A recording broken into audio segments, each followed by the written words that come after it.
Assalamualaikum warahmatullahi wabarakatuh. Saya Sekar Nawang Ardiansyah bersama dua teman saya, yaitu Giza Nurizaki dan Zakia Sai Ayu Fitri Permatahati dari jurusan Hukum Ekonomi Syariah 23, mata kuliah Hukum Pidana, ingin menjelaskan kasus tentang korupsi Garuda Indonesia. Poin utama, saya akan menjelaskan isi pasal tindakan korupsi.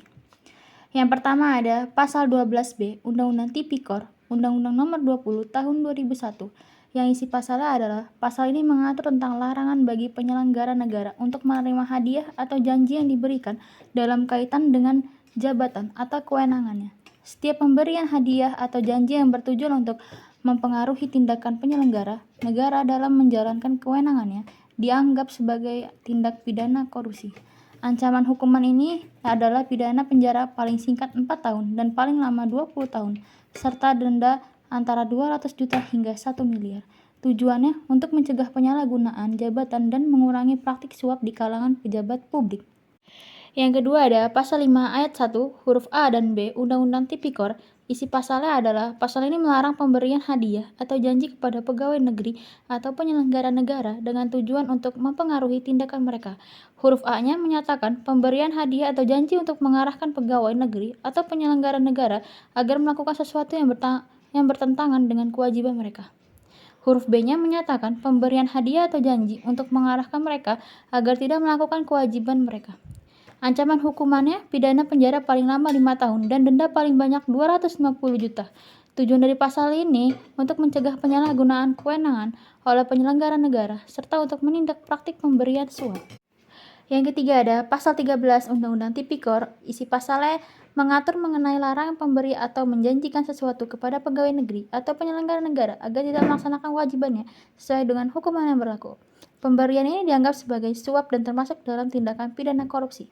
Ancaman hukuman penjara paling lama 3 tahun dan denda paling banyak 150 juta. Tujuan pasal ini untuk mencegah tindak suap yang bertujuan untuk menghindari pelaksanaan tugas atau kewajiban seorang pegawai negeri. Yang keempat ada Pasal 55 Ayat 1 ke 1 KUHP, Kitab Undang-Undang Hukum Pidana. Isi pasal ini adalah mengatur tentang penyertaan dalam tindakan pidana, yaitu orang yang turut serta melakukan tindakan pidana. Meskipun bukan pelaku langsung, mereka yang membantu atau berperan dalam tindakan pidana ini juga dapat dihukum setara dengan pelaku utama. Ancaman hukuman ini diberikan kepada pelaku utama dalam tindak pidana yang bersangkutan. Artinya, jika seorang terbukti turut serta dalam suatu tindakan pidana, mereka akan dikenakan hukum yang sama dengan pelaku utama. Tujuan pasal ini untuk memastikan bahwa semua pihak yang terlibat dalam suatu tindak pidana, baik secara langsung atau tidak langsung, dapat dikenakan hukuman yang setimpal. Pasal-pasal ini digunakan untuk menjerat para pihak yang terlibat dalam tindak pidana suap dan korupsi, baik yang langsung menerima suap maupun yang memberi serta mereka yang berperan dalam tindak pidana tersebut, meskipun tidak terlibat langsung. Selanjutnya, saya akan menjelaskan kronologi dari kasus korupsi Garuda Indonesia. Kasus korupsi dan suap Emir Syah Sattar, mantan Direktur Utama Garuda Indonesia, melibatkan skandal besar dalam pengadaan pesawat dan perawatan mesin Rolls-Royce yang berlangsung selama masa jabatannya. Emir Syah Sattar menjabat sebagai Dirut Garuda Indonesia dari tahun 2005 hingga tahun 2014. Selama itu, Garuda terlibat dalam sejumlah pengadaan pesawat baru untuk memperluas armadanya, termasuk pesawat Airbus A330, A320, dan Bombardier CRJ-1000. Di masa yang sama, Garuda bekerja sama dengan Rolls-Royce untuk kontrak perawatan mesin pesawat. Berikutnya ada bentuk dan jumlah suap yang diterima Emir Syah. Suap yang diterima Emir Syah disalurkan melalui Satikno Sudarjo, seorang pengusaha Indonesia dan pendiri Keneok International Pte Ltd di Singapura, yang bertindak sebagai perantara. Emir Syah menerima berbagai bentuk suap, antara lain transfer uang sebesar 5,8 miliar 1,2 juta dolar Singapura, 884.200 dolar Amerika Serikat, dan 1,2 juta euro, serta barang mewah seperti jam tangan mahal. Sutikno memberikan uang tersebut untuk memperlancar berbagai kontrak pengadaan yang melibatkan Airbus dan Rolls-Royce, di mana dia memiliki kepentingan bisnis. Selanjutnya yaitu penangkapan dan pengungkapan kasus oleh KPK. Pada Januari 2017, KPK mengumumkan bahwa Emir Syah telah ditetapkan sebagai tersangka dalam kasus suap pengadaan pesawat dan perawatan mesin Rolls-Royce. Penyelidikan KPK menemukan bahwa transaksi suap dilakukan melalui rekening luar negeri dan perusahaan cangkang atau shell companies. Di bawah kontrol Sutikno Sudarjo, transaksi ini melibatkan aliran uang melalui Singapura, Hong Kong, dan beberapa negara lainnya untuk menyembunyikan jejak keuangan. Kemudian sidang Tipikor pertama dan vonis awal.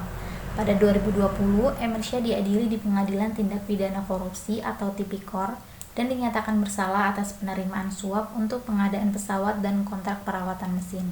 Hakim memutuskan hukuman penjara 8 tahun dan denda 1 miliar, serta menambahkan hukuman pembayaran uang pengganti sekitar 2,1 juta dolar Singapura.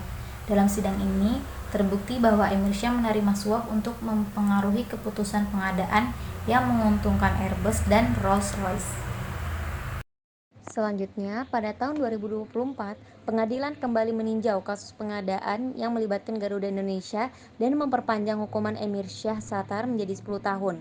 Emir Syah sebelumnya membantah bahwa dirinya memiliki kendali atas keputusan pengadaan pesawat. Namun, bukti yang ditemukan menunjukkan bahwa Emir Syah secara aktif menggunakan jabatannya untuk mengarahkan dan memanfaatkan pengadaan tersebut demi kepentingan pemasok tertentu dengan imbalan suap. Hal ini menguatkan dugaan bahwa tindakannya merupakan bagian dari praktik korupsi yang merugikan negara. Selanjutnya, kasus ini memberikan dampak signifikan pada Garuda Indonesia, baik dari segi keuangan maupun citra perusahaan. Pengadaan pesawat yang terlibat terbukti merugikan Garuda karena prosesnya tidak efisien dan seringkali tidak sesuai dengan kebutuhan maskapai. Setelah vonis dijatuhkan, Garuda harus menghadapi tantangan besar dalam melakukan restrukturisasi, termasuk merombak struktur organisasi dan kebijakan internal untuk menstabilkan kondisi keuangan yang terimbas akibat keputusan manajemen selama Emir Syah menjabat. Dampak dari kasus ini juga memperburuk reputasi Garuda di mata publik dan pemangku kepentingan. Selanjutnya, kesimpulan dari kasus PT Garuda Indonesia menunjukkan bahwa korupsi adalah masalah yang sistemik dan berkaitan erat dengan kurangnya penerapan prinsip-prinsip good corporate governance. Pertama, pentingnya integritas dan akuntabilitas sangat ditekankan dalam kasus ini untuk menjaga kepercayaan publik dan melindungi kepentingan negara. Kedua, peran direksi dan pengawasan internal serta eksternal sangat krusial untuk mencegah terjadinya praktik korupsi di dalam perusahaan. Ketiga, diperlukan kebijakan yang jelas dan pengawasan yang ketat untuk meminimalisir celah korupsi. Keempat, dampak korupsi terhadap ekonomi tidak hanya membawa dampak negatif pada perekonomian nasional dan pelayanan publik. Secara keseluruhan, dibutuhkan komitmen yang kuat dari berbagai pihak, termasuk pemerintah, manajemen BUMN, dan masyarakat untuk bersama-sama memberantas korupsi di BUMN.